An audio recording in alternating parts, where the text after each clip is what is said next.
मो कृष्णदान टाकरी चेयरमैन कोरापुटिया बालक सम्मेलन आज आम विशेष शांति शोभा यात्रा कोरापुटे आयोजन कलु सफल भाव में कर समस्ते सहयोग कर शोभा यात्रार मुख्य उद्देश्य है मणिपुर पुनर्वसति पुनर्सुरक्षा और से थैथान व्यवस्था जेपरी शीघ्र कार्यकारी हेब से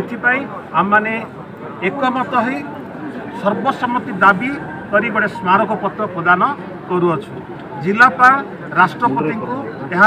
जनइबे तत्संगे संगे आम ओडिशार मुख्यमंत्री को विशेष भाव अनुरोध करूँ से ओडिशार ख्रीस्टियान मान संख्यालघु संप्रदाय प्रति गोटे आयोग जोटा कि माइनॉरिटी कमिशन बोली कहुए ता शीघ्र गठित करेंगे